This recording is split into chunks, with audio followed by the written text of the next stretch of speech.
Yo, what is up, everybody? John from Tau Key here, bringing you another video. Today we're going to be talking about the Retaliation Cadre versus Guard matchup overview.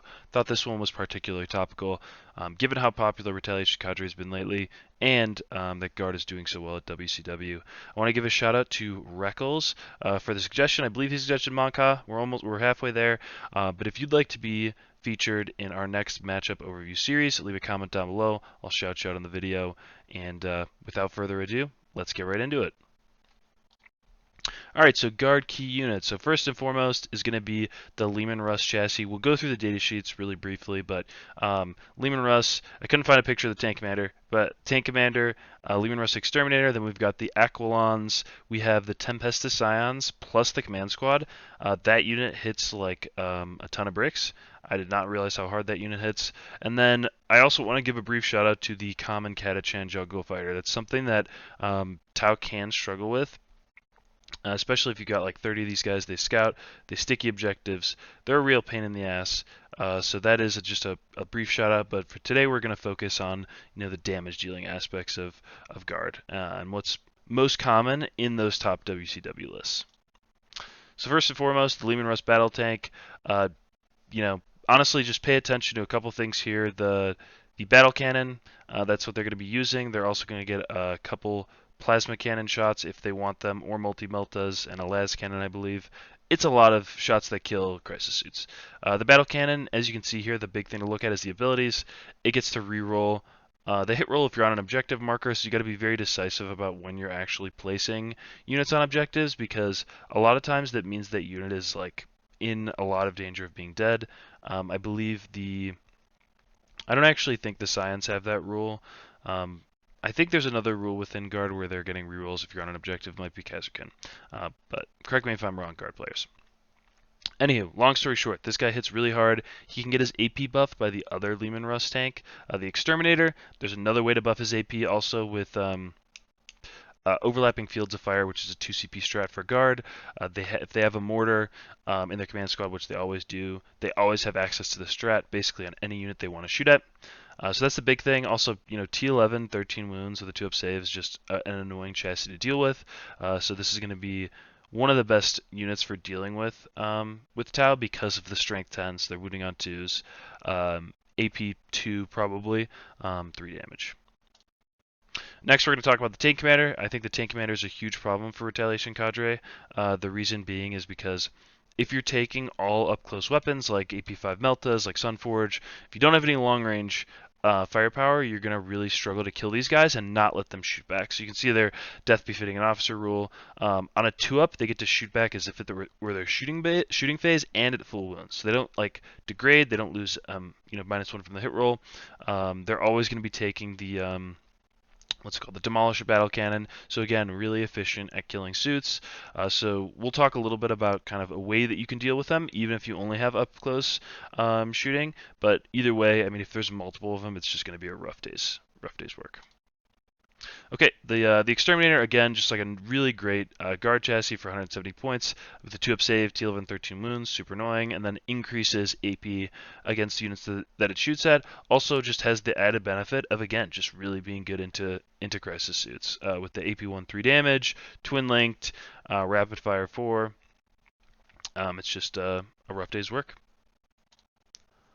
Next, we're going to talk about the Tempestus Aquilons. So they changed the rule on these guys where you used to be able to rapid ingress 3 inches away, shoot your sentry gun. You can't do that. You also no longer can 3-inch and throw a grenade with this unit, which really helps. The key thing with these guys is, like, thankfully we as Tau players have a lot of fly, so they can't really move block us, which is one of the major benefits of this unit is just move blocking 3 inches away. So I would say just run a unit of Crute and stick your home field objective and just make sure that they can't land on top of it. That way, if they go back in your back corner and kill some Crute, you're at least still scoring primary, and then you can send the uppy downy unit back there to deal with them. That being said, they are a big part of the game plan, and they're just going to score really efficiently, and it really helps with the guard secondary scoring factory. Next, we're going to talk about the Tempestus Scions. I think this is a unit that I know John Lennon's running. I saw the other top guard player, last round at least, was also running this unit with a command squad, so we'll talk about the Scions first and then the command squad next. So they get to reroll wounds if you're on objective marker. Yeah, that again. So this is another unit that if you put something on an objective, just be careful, because if you get hit by a Tempest, Scions, and a Leman Russ battle tank, basically anything in Retaliation Cadre that you're running is pretty much as good as dead. I believe they're going to get a couple. They'll get a couple plasma guns. They'll get a couple melta guns, and they can give them +1 shots and +1 to their ballistic skill. So they're all going to be hitting on 2s, and they get to either reroll 1s or reroll the hit roll. And then, as you'll see right here, the command squad that you attach them to gives them sustained 1, and they already get lethals because they're infantry. So they'll be lethal and sustained on 6s with full hit rerolls, and it's really nasty. And these guys also get a couple more special weapons, but this unit hits unreasonably hard. Also, their Overwatch is grotesque. So just take it from me. Alrighty, Tau Key units. So today we're going to be talking about the suits. So we got the Sunforge, we got the Ghost Keel, and then all the commanders, baby. Let's get right into it. Alright, Sunforge battle suits. So their special rule is when you target a monster vehicle, you can reroll the wound roll and reroll the damage roll. And then when you combine that with the special rule for Retaliation Cadre, you get extra strength, so use strength 10, and then you'll get extra AP if you're within 6. So the AP 5 ignores cover if you're guiding this unit. This unit absolutely slams. I did the math, and on average, even when a guard tank pops smoke, we still have like an 81% chance to kill a tank if we're within melta range, which is some nasty shit. If stealth suits are guiding them, because of the rerolls, and because of the damage, AP5 is just a hell of a drug. They also are a really good tar pit unit, or just a good move block. So if you're able to both 3-inch a tank and just kind of string across like in front of it and block an area of the board, that's actually a really good use for them, because they are just like annoying to kill. And typically you'll just have the commander left over, and he's just running around with 4 melta guns, which is pretty nasty. And then the Ghost Keel. So the Ghost Keel I think is really important in this matchup. The reason being is it's one way to just bait out tanks, because in Retaliation Cadre, like the list that I'm running right now, which is kind of the context within which this video is made, does not have long range shooting in it. It has a couple Ghost Keels. It has 3 Sunforge units. You need to use these guys aggressively pretty early on. They're good because they're 3 OCs, so your opponent can't just put a tank on an objective, a 3 OC tank, and plan to hold it. You can at least put a Ghost Keel out there, but you need to bait your opponent out between turn 2 and 3. They're firing support, and the way to do that is using Ghost Keels. They are okay, like into tanks with the twin link melta gun. Depending on whether or not you take the meltas, the fusion colliders, I take the cyclic ion rakers because I don't run fire knives, the anti-marine crisis suits in my builds. So I favor the cyclic ion rakers to kill like 5-man scouts and JPIs and whatnot.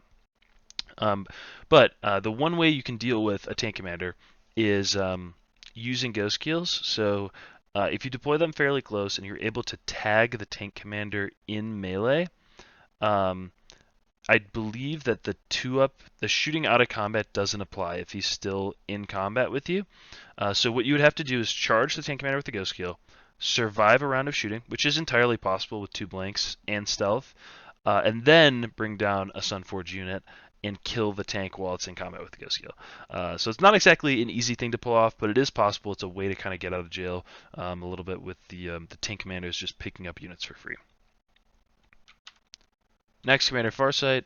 Commander Farsight is, I think he's really good. I've been using him for context with a burst cannon unit, and he's been kind of like my plan to support my home field objective, right? So it's like 1 Ghost Keel and Farsight behind it. He's been really amazing, and he also has the added benefit of like he gets to use that free strat. One strat that I don't use a lot that I really want to be able to use in Retaliation Cadre is Aircon Protocol. So either Sustained 1 if it's a 6-man unit or higher, or Sustained 2 if it's an 11-man unit or higher. So I can just spam that button with Farsight, and I'm not taking away, like, if I use Fire and Fade right on Farsight's unit, that means I can't use Fire and Fade on on any of the rest of the army. But if I'm using the sustain strat on Farsight, I already wasn't really planning on using it on the rest of the army, and I just get to use sustain. Like Farsight's unit just gets sustained 1 now, which is pretty cool. He's also like, pretty good at skirmishing with what your opponent usually likes to send at your expansion objective. So he's the crisis unit that I've been playing behind my expansion objective as of late, and I've really liked it. Next is going to be the Commander in Cold Star battlesuit, and one thing I'm going to include here is the internal grenade racks enhancement. So one thing to note about internal grenade racks, I think it's a really good ability because it helps skew the math as far as killing a tank is concerned, or killing really tough targets. So an example would be, let's say, something with -1 damage, like Magnus, who has 4 up invulns and can reroll saves. Angron is another one. He has a feel no pain. So this is really helpful to help ensure that you actually get through those types of targets. Now, I don't think it's particularly worth it to do the most CP intensive play with this enhancement, which is a 2 CP 3-inch, and then throwing a grenade, and then firing and fading over, because you make a normal move. With fire and fade, you can do the mortals again, so it's 2 instances of mortals, and you 3-inch for the extra for melter range. Now, if you have to, like, you might have to just go for that play, but it is 4 CP, which is a lot. Ideally, what you're able to do with this unit is rapid ingress pretty close, like very close, honestly, and then do a normal move over someone, or do the grenades, and get into melter range without using the 3-inch. So that's one way of effectively getting 2 3-inches. I'll talk about it a little bit in like key plays that Tau has, but rapid ingress is really important for Retaliation Cadre, so that you can get up close with 2 melta units, with rapiding one and 3-inch in the other. Next, the Enforcer Commander. So I've kind of gone back and forth on whether or not the Uppy Downy unit has an Enforcer or a Cold Star. Right now I have it with an Enforcer. I find that the reducing the AP is really helpful, especially if you're in cover, and the 2-up save makes it so that these guys stick around forever. I cannot tell you how many times my opponent will kill most of a unit and leave a commander alive. Like at the end of the game, I usually have 3 or 4 commanders up just running around the board causing havoc, which is a ton of fun. So don't underrate this guy's 2-up save and the armor contemptibility. I think it's really strong. And then, Starflare Ignition goes with him. So at the end of the movement, or at the end of your opponent's turn, you can pick him up in a strategic reserves and just bounce him around the table, and start picking up scoring units and scoring points for you. Cool.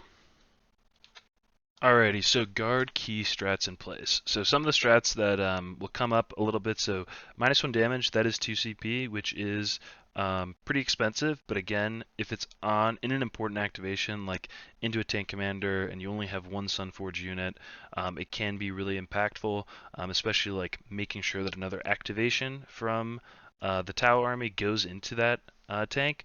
So it's something to watch out for and know that they have in the arsenal. Next is going to be extra AP. It's again another 2 CP strat, but they can basically access it from anywhere because it just requires, I think, you to be hit by a mortar, which they always have a mortar in the Lord Solar Leontis command squad. Next is going to be bringing a unit back, so they can bring back one of their scoring units or one of those like either Aquilons or Tempestus Scions. Again, 2 CP, so it is pricey, but it is something that that they can do, and it is really helpful into our matchup, I think. And then lastly is just going to be Overwatch. So the tanks just have lethal hits baked in from their detachment rule, and the Scions, they get lethal into infantry, I believe. So they'll be lethal sustained into infantry or just sustained into tanks, but let's say, for example, the Lehman Russ battle tank, if you move something onto an objective or off of an objective, and they get an Overwatch where they're getting full hit rerolls with lethals, that can do a lot of damage. Same thing with the Scions. If you have like an infantry unit on an objective, or you push them onto an objective, and they get, again, full hit rerolls with lethal and sustained into infantry, they can just take a unit in your turn, which is something that can be totally backbreaking. The plays that they have access to that I listed here are the orders. So another strat to mention is they can give a unit +1 OC in your command phase. So you need to be careful if, let's say you have 3 Pathfinders on. or 5 Pathfinders on. They have 4 OC, you have 5 OC. What they can do in your turn is increase their OC to 8 so you don't actually control the objective. So you just need to be careful that any of the infantry could just bump an extra OC. So if you really want to hold an objective, either you need to get rid of that unit entirely or put more OC on the point. Just pretend that they have that extra OC already. Next is going to be +1 shots for the infantry. So again, goes on the scions. They get extra melt shots, extra plasma shots. It's gross. And then +3 moves. So they can use that on the tanks to move 13. +1 ballistic skill to again just shoot harder. Next, Tau Key Strats in plays. So as always, Torch Star Gambit, Fire and Fade, super important to Tau. Early on, using it to either protect key units like the uppy downy unit, or it can be really helpful to like deny primary. Let's say like you're going first into guard, like I think you're probably going to have to use Fire and Fade offensively to deny primary or move block, guarantee you score your expansion objective by lining, coming down with the unit, shooting and then Fire and Fading to move block an area of the board is going to be really important. And then the shortened blade, so 3-inch deep strike, and the grenades enhancement. So you also have grenades on Kroot and Pathfinders, which is something that can be really helpful. Next, plays. So I would say forcing your opponent to choose between extra ballistic skill and movement. So if you give them an angle that they can only get to with 13 inches, but they're hitting on 4s instead of 3s, really skews their math. Same thing with like getting extra AP from like the Exterminator tank. They also have a way to buff with the Scout Sentinels, and so there's lots of overlapping buffs that Guard has access to, similar to like Tau with guiding, for example. So if you give them options where they can't get those buffs, it might be a good way to bait them out into making a bad decision, or trying to kill a unit that they don't really have a good chance of killing. Maybe you could pop the 6-up Feel No Pain and make things really awkward for them. You always have the opportunity to go after their home, in my opinion. The Lord Solar unit with 3-inch. That unit is so big that like either he parks it way in the corner, which is just fine, or he starts to move it up the table, and you can pop the Sustained 2 strat on the uppy downy unit. If the one that I run is all burst cannons, it's going to be like 38 shots that are going to be AP2. With Sustain 2 and rerolling 1 hit and wound, like you probably just run through that entire unit, which is always a huge problem for Guard, because again, that is a massive buff piece for their army, because it gives out, I believe, 3 orders. So it gives 3 tanks, +1 ballistic skill. It gives extra OC to the army. It gives extra movement to the 2 units around. So that is a really important unit. Like if you get a chance to kill it, I would go for it 100%. So how does Tau win? So, the more I've played Retaliation Cadre, the more I've realized how important it is to be able to isolate an area of the board. So I think that it's the biggest skill that you can learn playing Retaliation Cadre is, okay, I'm going to blow up this entire area of the board. My opponent's going to have a couple tanks on the other side of the table. They're going to score one of their objectives. But as long as I deny primary a couple times and make sure that they just can't get to the objective that I plan on holding, I'm going to win the game. Next, I talked about it a little bit, but Rapid and 3-inch in the same turn with Sunforge. So on the turn, you decide, hey, it's go time. We're gonna have to, we're gonna try to hit our opponent as hard as we can. Rapiding and 3-inch is a way that you can get in melter range with 2 units at once, and again is really important, because if you're, dropping everything 9 inches away, you're going to find that you're not in a really great position to kind of influence scoring and influence damage dealing.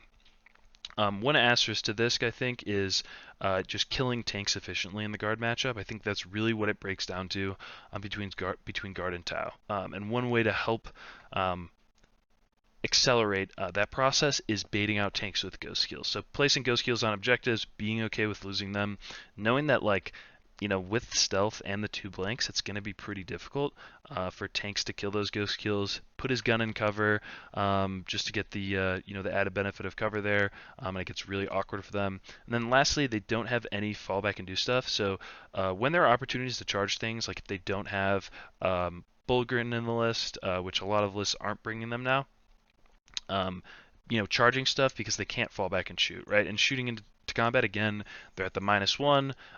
It's just going to get really awkward for them. So yeah, that's going to do it for today's video.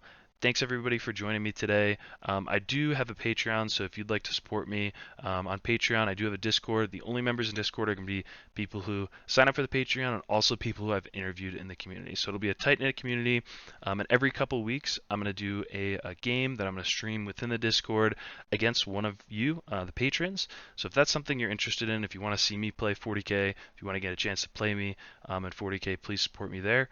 But thanks again for tuning in. I greatly appreciate it. I'll catch you guys in the next one. Peace.